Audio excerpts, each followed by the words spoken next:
So, as I was saying, welcome here. If you are here live or if you are watching this at a later time, welcome here into this space. I'm inviting everyone to be more present. And the way to do that is to just become aware of your breath.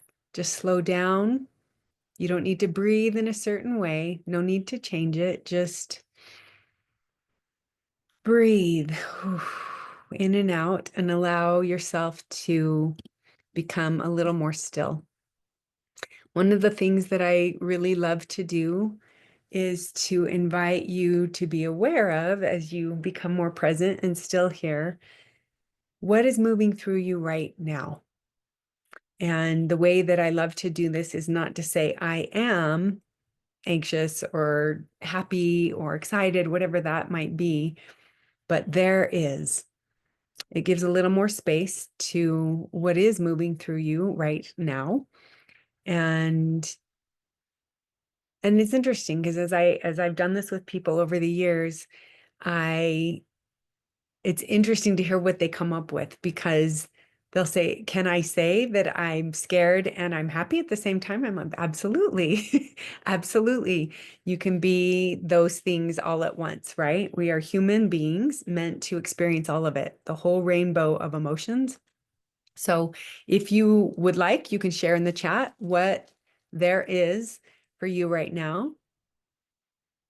For me, I would say there is curiosity and some joy. This is summer. It is summer solstice starting today, I think. I'm going to a summer solstice event this evening that I'm really excited about. There's going to be a sound bowl and there's going to be dancing and it's summer. It's summer solstice, the longest day of the year. And it's a very masculine energy. Winter solstice is more yin. It's the darkest moment of the year in winter solstice, and it's a time to turn in and tune in and to be more still and notice what's percolating, what's fallow inside of you. That doesn't mean that it's dead. It means that it's wanting to grow into something so it can be birthed in the spring. So this is the time of full fruition. And it's a time, I believe, to really get more clear on what it is that you want to bring to the world as a new you. Our power, I say this all the time, our power lives in every now moment. So the thing I want to speak today about is the idea of the frequency of our frequency. And I'm going to explain that. But first, I want to kind of touch into the foundational concepts that I speak to. If you're new here, I want to share with you the concept of energy. That if you have studied quantum physics at all, the radical idea, if it's new to you, that our bodies everything is energy, that our bodies are made of tissues and organs, yes, but what are tissues and organs made out of? They're made out of cells. What are cells made out of? They're made out of molecules. What are molecules made out of? Subatomic particles, which when they are observed, they they are wave. They're not really particles like we would think that they're this matter. They are energetic waves. And the very interesting thing about that is that when they are observed, they they become matter, depending on who's observing them. So they will show up as matter depending on the frequency of who's observing them. That is radical. And it's so beautiful because it means that because we are energy, we literally are like a radio tower sending out a signal. We are broadcasting all the time, whether we are aware of it or not. And And so what it invites us always to be doing is, are we aware of the frequency? So energy is frequency, right? What is our frequency? And the frequency, if we're going to get more clear about it, is what are we feeling? What are we allowing? What is our state of being? If we are perpetually angry, upset, resentful, scared, we are literally sending out a signal out into the universe that maybe we're not even aware of it. And how frequently are we in that frequency? So I want to speak to you. So that's foundational for the space here. And if you have any questions about that, please reach out to me. It's been my studies for some years now in my PhD program. And it kind of cracked me open because I used to be someone who would say, why is this happening? Why does this keep happening to me? Instead of knowing why, I was blaming the circumstances of life, thinking that I was a victim of life, but we are not victims of life. We are actually victims of our perspective of life. What happened when we were younger that we came to believe is truth, that is still playing out subconsciously, sending out a signal that we're not even aware of. If we came to believe when we were younger that we are not safe in this world, the world is not safe, or I don't matter, or I'm not worthy, all the different versions that can look like for us as humans, and we all have it. If we're human, we have some sort of belief that is not true, that is running in our subconscious. We can know that it's not true because there are three primal emotions that we carry as human beings. They are fear, pain, and joy. Joy is actually a primal state of being for humans. Pain lives as grief, as loss, as longing. We all have experienced fear. Anger is interesting because anger, I used to include it in that list, but the more I've studied and the more I've sat with that idea, anger really, yes, it exists, but it is a behavior. It's not as primal. I would say it's a blanket emotion. Anger keeps us as humans from feeling the feeling we need to be feeling, which is always rooted in pain. So anger is a behavior based in pain. When you see people that are really angry, they usually have had trauma that has been unmet, unhealed, unheld. And you can feel it. You can feel when people are angry. It creates a wall. It's very useful for people to be angry because if they haven't been able to turn towards that anger and get more clear on why am I so angry, they are consistently sending out the signal, which creates a wall. It makes them feel safe because it keeps people kind of away.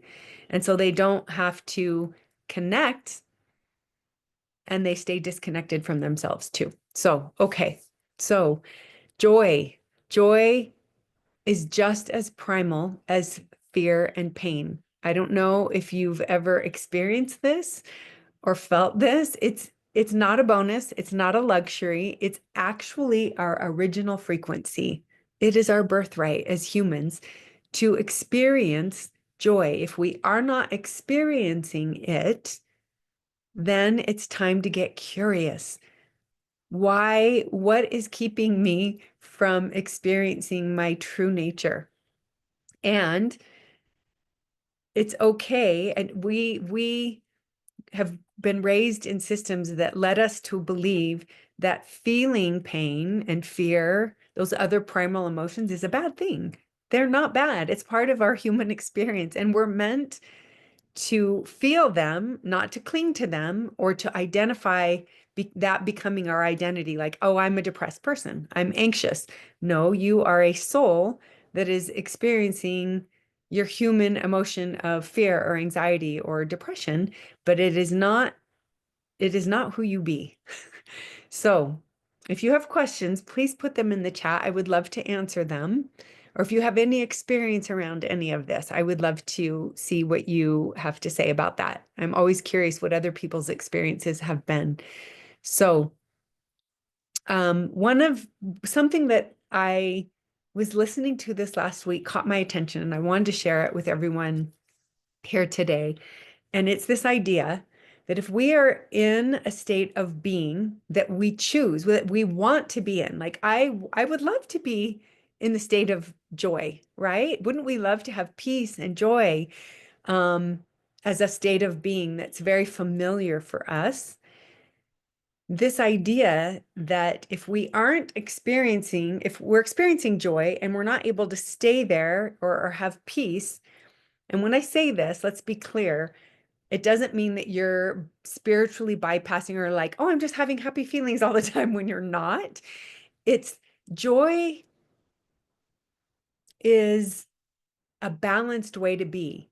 It's not that fear is way over here on the spectrum and joy is way over here, and they are so an opposition to each other that you have to pendulate between these two states of being. No, what it means is joy and peace, when they are in their fullest expression, are in the balanced middle of these two ways to be of like full excitement and joy, but knowing that we're human and we're going to experience this over here, but we never stay in these states of being so much that they become something that we're clinging to, feeling like we have to be here in order to live a good life, to stay in peace and stay in joy. No, what becomes our joy is the ease with which we experience both, not clinging to them as things that we have to have, that no, through our willingness to do this, to be in the flow of our life, experiencing our emotions as a human being, fully alive, that is a peaceful state. It's a joyful state of being because we're not clinging to something on the spectrum. It's in Taoism, they call it the way. The Tao means the way. So to live in the way, they mean the middle way. It literally means the way of the middle, balanced. It's a balanced way. It's taking two opposed, seemingly dualistically contrasting ways to be. Like we talk about light and dark and male and female, these opposing dualistic um, expressions, ways to be, but one makes the other true. One can't exist without the other. So as humans, when we are willing to feel it all, we're living in a balanced way, and that is freedom. That is joy. That is peace. So if we have stepped out of that peace, that the flow, the way, the middle way, then we get curious. If I am not living in the middle way, what took me out of that state of being? We can't experience a state of being unless we're resonating with it, in the frequency of it. So we can't live in the frequency of fear and expect to receive an experience with peace, right?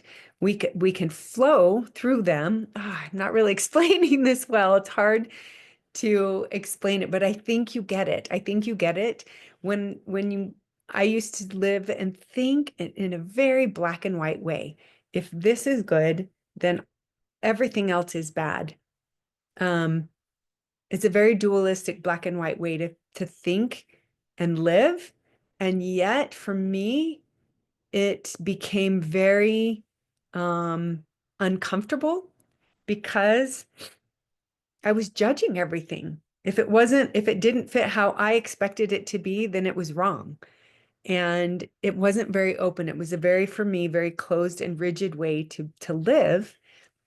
It wasn't until I started to open up into these other possibilities that it's okay for me to feel these human states of being, but I don't stay there. I don't identify myself as that thing just because I'm experiencing. It's kind of like weather. They talk about this a lot in Zen, in Buddhism and stuff, that our emotions are like weather. They come and they go.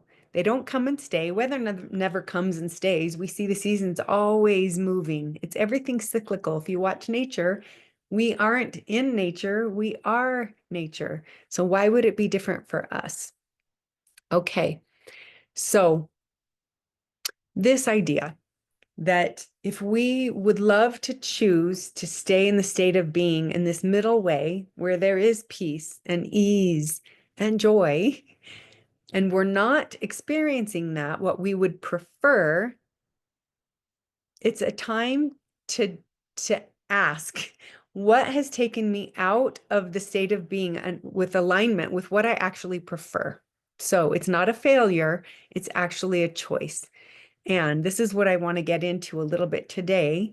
And I'm here to support anyone that feels like they have been repeating patterns, repeating relationships, or have a general theme about their life or a way that they're feeling that is out of alignment with what they would like it to be.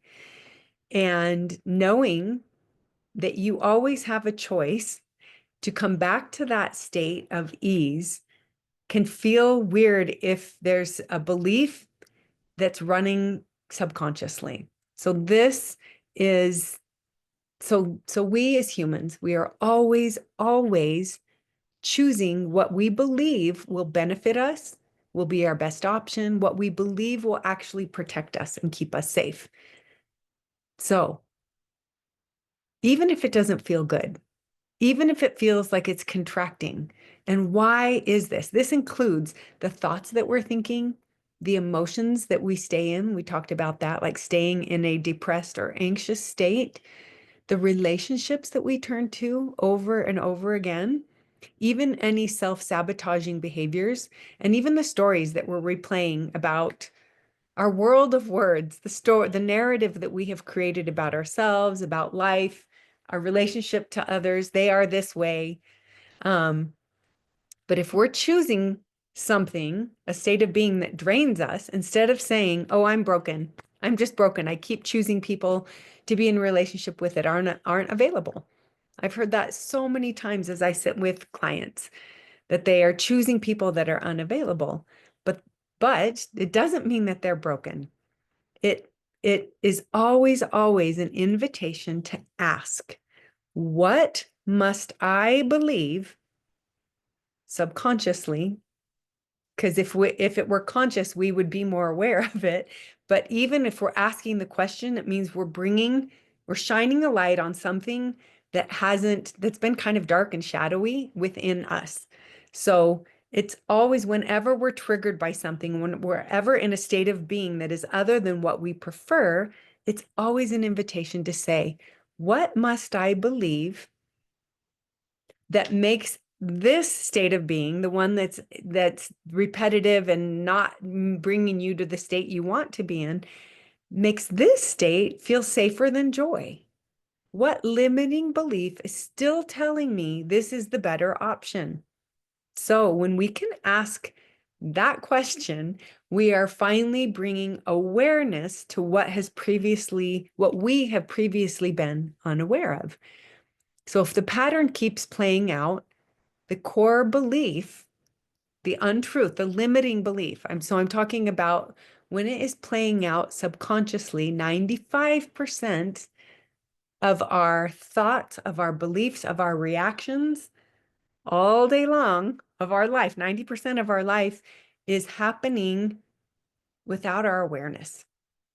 And there's a reason for that. It doesn't mean that we're bad or that we need to be more aware. No, what it means is, as children, up until age 7, we were living in theta state, which is subconscious dominant, meaning that as little kids, it wasn't so much what our parents were saying, yes, that too, but it's almost like we had a video recorder on all the time, and we were observing and recording everything that everyone was doing.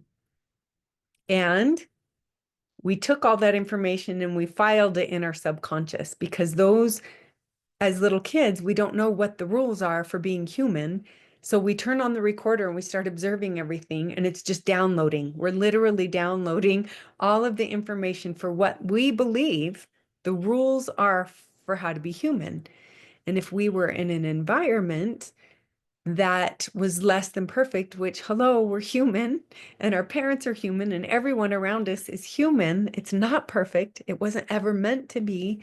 We come to believe certain things about what we're watching. And if it ever hurt us, if we felt unseen, misunderstood in any way, as little kids, we don't have the awareness yet to understand, oh, that's not true. We make things mean something. So when I say that we are not victims of life, we are a victim of our perspective, meaning we are victims of what we made something mean about us. If our parents were busy, and they were, and they are, um, they couldn't show up for us every time we needed tending, if to sit with our emotions if we were upset, or even if we were excited and wanted to share information, they're like, yeah, okay, let me finish this. And we feel some sort of way about that. Like, oh, they aren't able to like show up for me right now. And as a kid, we don't think that. We think, oh, that must mean I don't matter, or I'm not worthy, or I am not lovable, or I'm not safe to keep showing up and speaking my needs or saying, hey, look at this, or oh, I need someone to hold me. We don't know that as kids. So we make it mean, we make any situation, circumstance, or interaction with someone else mean something about us that isn't true.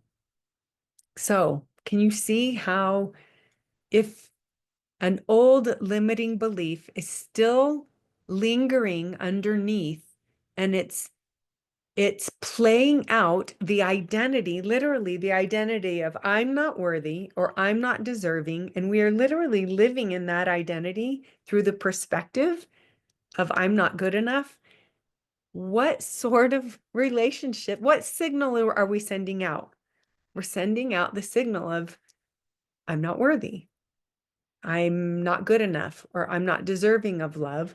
And since energy can only match with like energy, the signal that we are sending out unwittingly draws in a similar pattern or belief. Someone, some circumstance, something that is going to mirror what lives in here. Does this make sense? So instead of saying, why does this keep happening, and pointing a finger of blame out here, it keeps us in victimhood, which is a signal that is sending out a signal of lack. A lack. I'm lacking. I'm disconnected. I need, I want, instead of filling that, like turning towards the trigger. If something is triggering me, it's always showing me where I'm still not free. So whenever we get triggered by something someone says or some experience in life, because life is always showing us, it's always mirroring back to us what we believe to be true, even if it isn't true. That's how unconditionally we are loved. We are allowed to experience everything as a way to see it, feel it, and get curious. Is that true? That I keep drawing in these unavailable people? Or is it really true that I don't matter? Let me see, let me get curious. And instead of blaming anything outside of you, it's a time for radical self-compassion and radical self-responsibility. Someone who is willing to have the courage and the compassion to turn towards the very things they've been running from and avoiding, those feelings that we don't want to feel, and say, what version of me came to believe that I was unworthy? Can I go and actually have a conversation with that version of me to let her know she's safe to feel that, and I'm here now to help her understand that was never true? And this is the work that I do when I sit with people. I have methods of helping people identify in a quick way what that I am statement, that core belief, that limiting belief that they came to believe before they knew better, and actually go and speak to it. Go hold it. Go make sense of it, because now you're older and wiser. You have much more lived experience and you understand, oh, of course I came to believe that. My parents were both working so hard, or my parents got a divorce and they were doing the best that they could, or my parents had their own trauma and they didn't know how to deal with their own emotions, let alone mine or any of my siblings, if you have siblings. And that is is kind of how it plays out. And until we're willing to turn towards the versions of us that came to believe an error in our thinking, in our way to believe, then that belief will keep playing out as long as we believe it is true and we're not willing to go question it. Is that really true that I don't matter? Is it really true that I don't have worth? So this is another truth that I love to speak to, is the paradox, the paradox of being human. So let's think about this. If you will, if you're willing to kind of think outside of the box, I don't know where you are in your belief system, if you believe in God or the universe or spirit or source or your higher self, whatever you want to call that, but, or even if you call it creation, but what if our soul, I hope everyone here understands or believes and feels that they have a soul. If you've ever been around someone who has passed through the veil onto the other side and their body is still here, but as you look at them, it's so apparent that their soul is gone. Whatever was there animating them is gone, has left the building, has left their body. Then it becomes more clear, if you've ever had that experience, to witness that. It's like, oh, wow, their soul is not here anymore. It is gone. Their body remains. The one instrument they had for this life remains, but their soul is gone. So if our soul exists eternally and it wanted to expand, just as the universe and everything that we live in, this universe, this world is always expanding, wouldn't our soul want to expand as well? And if our soul wanted to expand beyond where it was, how would it do that? How would it actually expand? And this is a big what if you're willing to go there.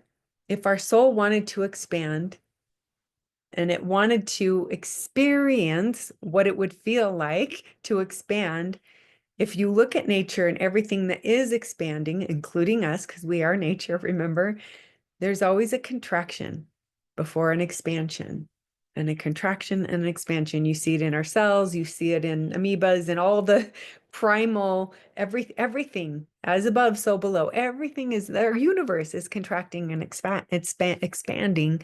So is our soul.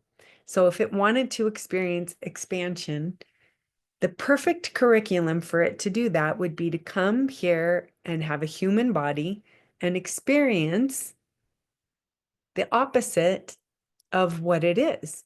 If our soul is whole and it is love and it is abundant and it wanted to experience more of that, wouldn't it come? I mean, think of it. What if we actually designed this life, this curriculum, the families we were born into, the experiences we would have, the sort of body we would have, all this type of personality we would have to experience what we are not? We can't remember our wholeness unless we forgot. So, in some ways, our human experience is all about forgetting. Could it be that we came here to forget our truth? So we could have these experiences to feel contracted, to feel what it's like to feel depressed and anxious and scared and have pain and grief and all of these human experiences, in order to remember that we actually have never been separate from our wholeness, our love, our abundance. There's just an illusion going on, and we are experiencing it. And we get to experience all of it. And we are so loved and so unconditionally accepted that there are no conditions on what we are able to experience here. So if we are stuck in the experience of feeling like we are unworthy, we are allowed to experience that without any conditions. Go ahead and feel what that feels like, because that is part of your curriculum. That is part of your experience. And when it gets uncomfortable enough, maybe you'll turn towards it and finally hold that version of you that only ever wanted to be held and seen. So that banished or excluded part of you that felt othered gets to come back home to your wholeness. And this is where you start to begin to feel more whole. Perfect I think it's the Greek translation means whole, complete. How do we ever feel whole if there's parts of us that we're dismissing and not willing to turn towards and accept them back into our wholeness? I believe that the more healing work we do are just deeper levels of freedom and acceptance of all the versions of ourselves that we've othered. So perhaps the primal wound that we feel as humans isn't so much that we're feeling distance from our parents or our caregivers or our teachers or our siblings or friends. It's that from the beginning, we had some sort of silent, unspoken agreement with our caregivers. If you will take care of me and feed me and keep me safe in this home, in this place, then I will agree to be whatever version I believe may not be true, but I believe you want me to be this, so I'm going to be this version of me instead of my authentic self. So at its essence, there is a primal wound of self-abandonment that we're too young to understand. So what if our path home to ourselves is really to be the one who stays, who honors those versions who came to believe something other than our wholeness? And it was on purpose. It was part of our experience here. And when we start to give that attention and that love back to ourselves and stop abandoning ourselves, that's when all the beauty starts to come back. Our wholeness starts to arrive as we accept all the versions of ourselves. And when we give it here, it flows freely out of us into all of life, all of our relationships. And guess what happens to our signal? The signal that we're sending out now is one of love, one of acceptance, one of embracing, because we gave it here first. We freely send it out energetically. So without even an effort, it's effortless. And it ends up being the middle way. Our life ends up being full of ease and joy and peace because now we're navigating life with a full well, full of love, full of compassion. And it starts to send out a signal with ripples that go out, and it starts to change. It's not just personal anymore. It becomes collective. Can you imagine living in a world where everyone was willing to stay and not abandon themselves anymore and have the courage and compassion to hold the versions of themselves that ever wanted to be seen by ourselves? We want to be seen. Our sacred needs are to be seen, heard, and understood. And we come to believe that that is going to come from something outside of us. But if we're ever blaming someone or needing someone to show up to validate us, we're still a victim. We're not understanding that the only one who can ever show up for us in the ways that we need, because it is us. We are the ones who actually know what it is that we need, what it feels like to be seen, because we are that person. Those younger versions of us are us, and they only ever wanted us to not abandon us. So when we start showing up for ourselves in a new way, our energy starts to shift and it starts to change our reality, because reality is only ever a reflection of what's going on here. If there's a war in here, I promise you there's discontent and a war going on in your reality. And that's what quantum physics is so mind-boggling, is that everyone is having their own experience of their inner world. Yes, we're bumping into each other. And yes, we're projecting out onto others, and others are projecting onto us, whether they are projecting onto us what they wish we would be and putting us on a pedestal. Like, you are this and that. And that's a lot. That's a huge responsibility for someone to live up to those expectations. You see how we do that? And we do it the opposite way. We judge others through our own lens. If we're judging someone out here, get clear, if I'm judging someone, what must I be judging in here first for me to be judging out here?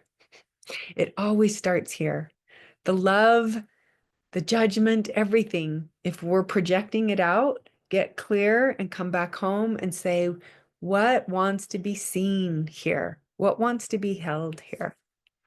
So back to this paradox of questioning our worth.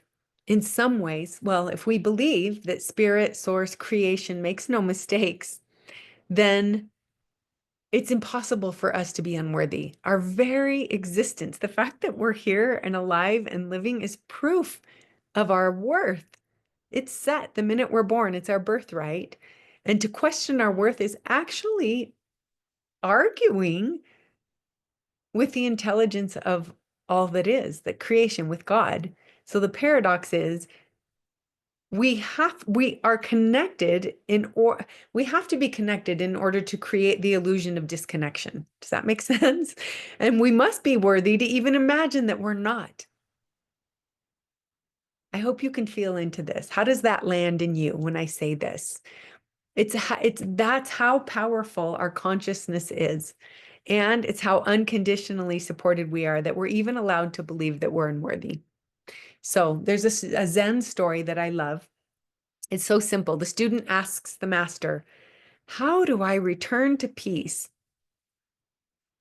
And the master replies, who or what made you leave it? Peace never left you.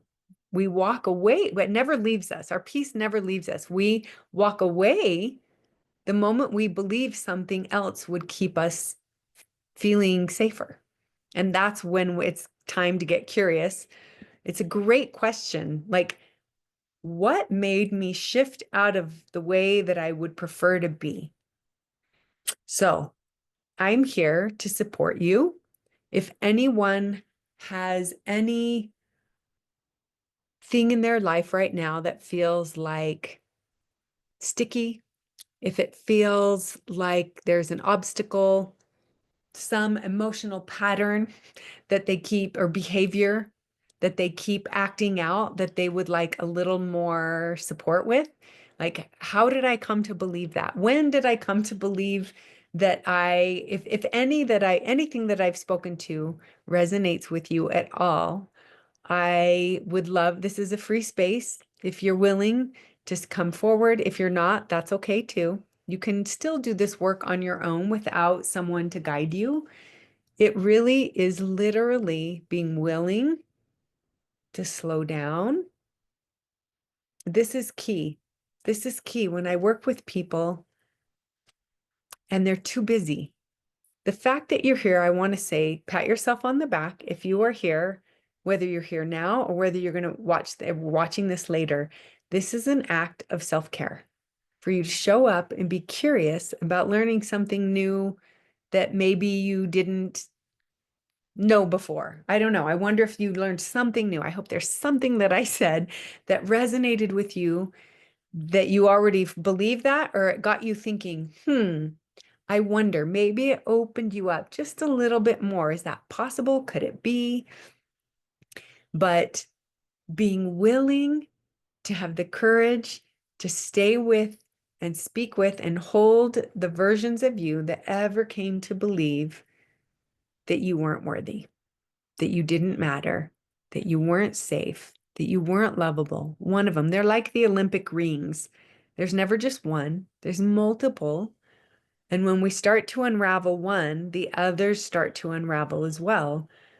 And I like to think of it as freedom.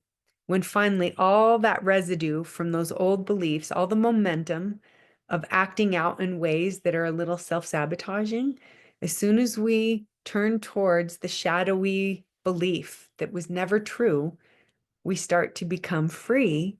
And the freedom that it gives us is the freedom to choose to stay in the middle way.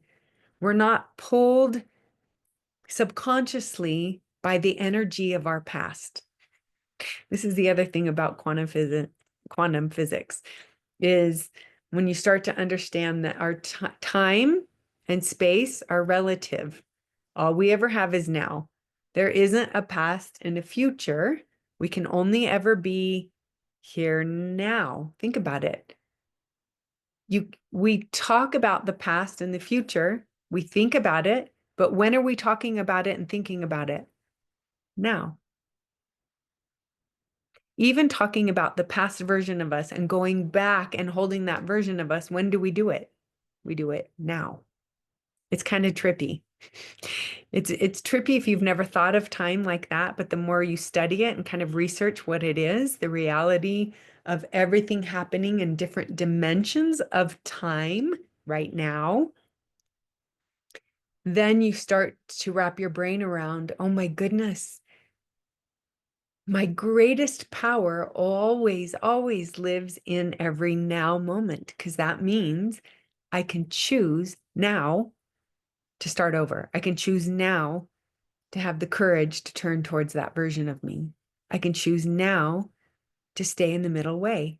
And so if you're doing that all the time, you're using the power of now to tap into the energy of your highest self. Because your highest self actually exists right now in a different dimension of time.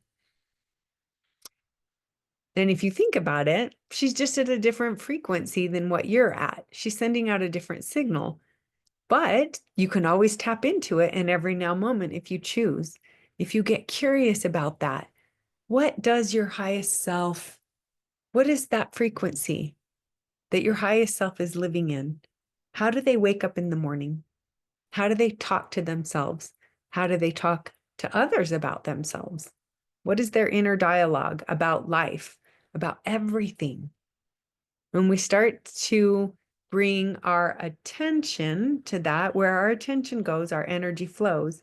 So if we're giving attention to our past self now, we're never living now. We're still giving attention to something that doesn't exist in the now. So can you see how powerful every now moment actually is? If we'll use it as a powerful moment, we get to create whatever we want and live in whatever dimension we choose simply by being free to choose, knowing that we're free to choose and not being subconsciously, unconsciously. Subconscious means below our awareness, without awareness, living in thought patterns of our past or our future. And most of the time, the reason we're thinking about past things is because it was not comfortable. Well, or that it was really beautiful moments and we're clinging to that, thinking, how can we get back to that instead of just being that right now?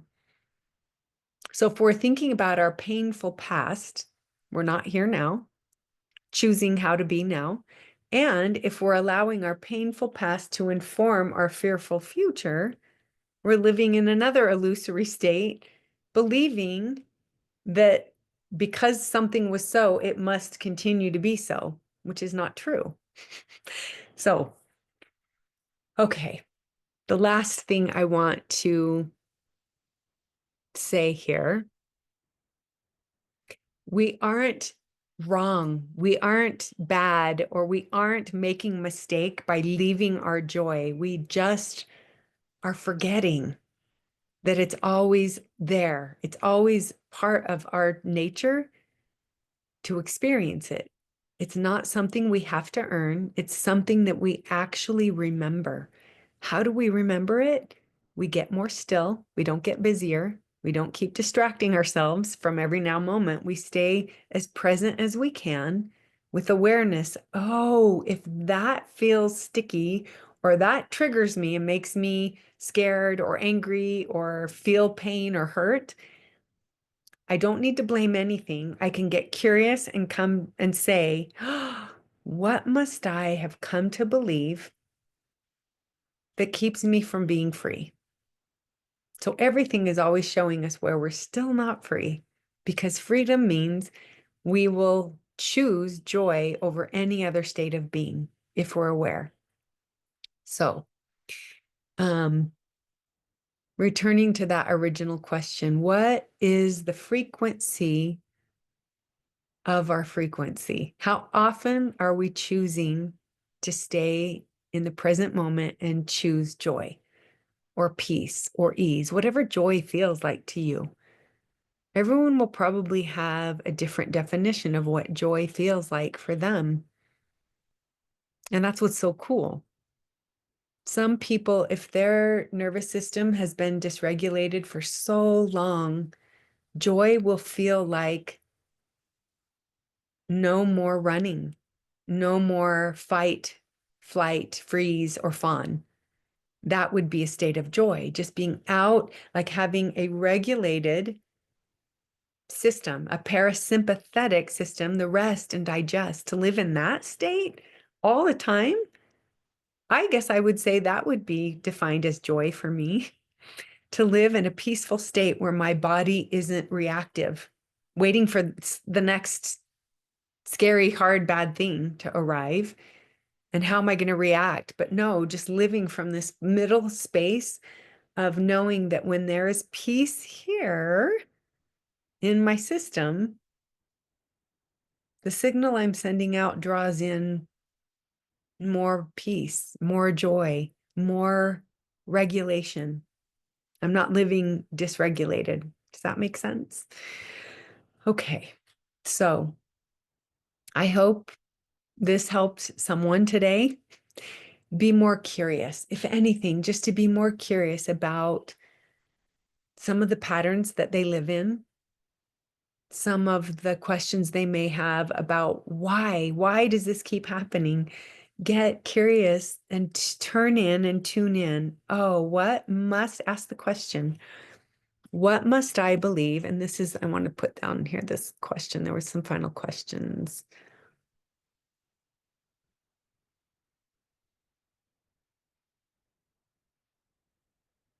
I asked those questions before that were more here. Hold on, I put in my notes. Okay.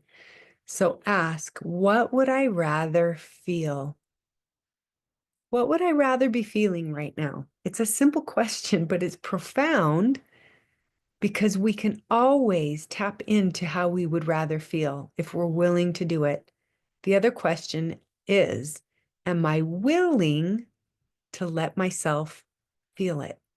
Is there enough freedom here to allow myself to feel joy and stay there in that middle space, knowing I'm okay no matter what comes up out here in my experiences, that I'm solid enough here. I know that I am safe to trust myself to always tend to whatever I'm experiencing without any judgment. I can accept it and embrace it and learn from it and grow from it. That's freedom. That's liberation, because then you know you're always free to trust yourself to be in right relationship with whatever comes up, that you're not going to abandon yourself anymore. That is freedom. So some people, as I sit with them, one of their greatest fears is feeling joy because it's unfamiliar. Their thermostat, their emotional thermostat is set at emotional dysregulation, and that feels familiar in their body.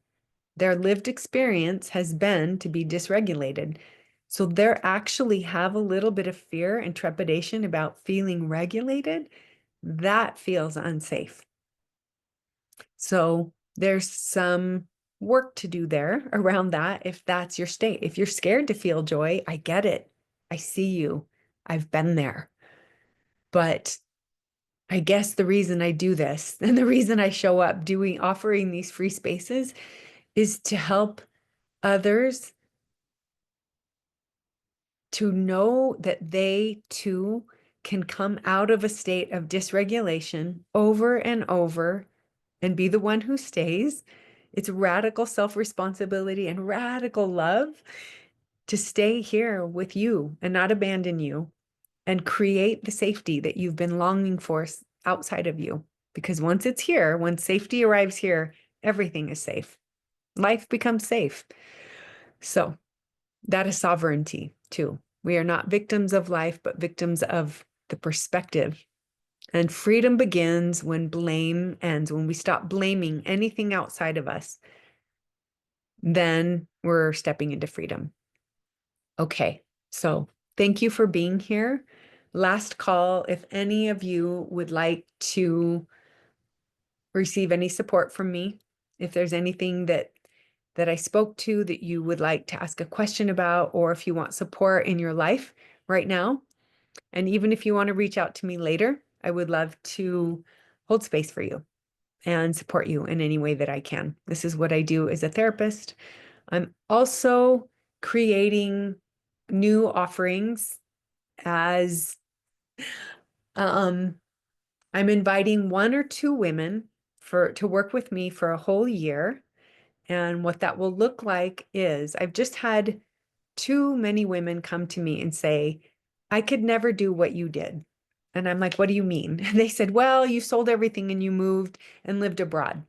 You lived abroad alone. You traveled the world alone. How could you do that? I couldn't do that. And I'm like, yes, you could. You just don't believe that you can yet. And so my offering is to work with me for a year. Twice a month we meet for deep work in getting to those subconscious beliefs so there's more freedom in your system, in your beingness, in your isness. And then you have access to me for integration and everything all the time. So it's the highest, it's my highest offering that I have because you have the most access to me.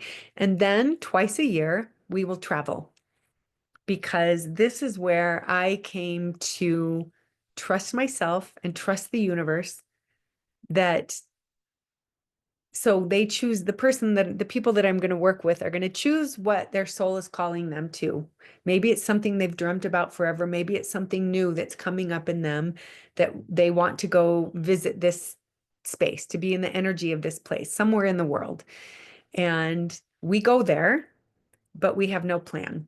This is how I travel. And it's scary for some people, but this is where I feel the most alive is dropping into a culture, a place somewhere, and you rent a car or not, depending on the place that it is, and you just go. You don't know where you're staying that night. You don't know if you're turning left or right when you get to an intersection. You just are guided by something that trusts that it doesn't matter if we miss the train or if everything falls apart and we're like, oh no, then you say, okay, this is life redirecting us. And every time I have done that, which is all the time in my travels, there's always magic. I'm always being redirected to something better. I'm meeting people that I wouldn't have met if I'd taken the right turn or if I'd gotten on that train. I wouldn't have had this experience. And the beauty of traveling like that has given me the courage to live my life like that. Now I'm taking what I've learned in my travels and translating it into my life, saying, I can have a great vision and I can follow my passion and follow my heart, but I don't need to know all the details. In fact, it's better that I don't know all the details because that's where magic lives. Magic lives in us not knowing, thinking we know better than God or creation or the universe. We can't come up with a script that's better, more creative, more aligned, more soul fulfilling than God, than the universe can come up with for us. And when we believe that deeply, when we've experienced it in our travels, then it's easier to believe it in our everyday experience, in our lives. Moving back here to America from living abroad for some years, I had to follow it. I never thought I'd come back to America. I always thought, oh, I'm going to stay away and have these experiences. And when I started to get that feeling to come back, I'm not going to lie, I resisted it for about a year and it got really uncomfortable. So here's a good experience for you to understand. When things feel so uncomfortable, it's time to get curious. It's time to stop blaming anything outside of you and turn in and tune in and say, why is this so uncomfortable? Why does everything feel like it's against me? And when you're still, or when you give permission, like I did, I just said, permission to take my life and turn it upside down. I have enough experience with you to know that it will always be better than what I can come up with. And so you leap, and it's always a feather bed. It always ends up being something so beautiful, something you could never have created in our limited human mind. So that's what I'm offering for women is come with me, experience what it feels like to step out into the world and learn to trust yourself again and learn to trust the universe, that it's always benevolent. It's always showing us where we can be more free. And so thank you for being here today. I am honored to share this space with you in whatever capacity. Sometimes people show up and they say, yes, I have a question, or yes, I want some help with this. Today that didn't happen, and that's okay. So I hope you have a beautiful solstice, a summer solstice today and tomorrow. The energy right now is so ripe. It's ripe with the invitation for you to step into a new way to be in relationship with yourself. Because when you give it here first, I promise you that love and compassion and that concern, just the acceptance, when you give it here, it will change your life because it's changing your energy, and everything's energy. So I love you. I believe in you. Thank you for being here. And that's it. Ciao for now.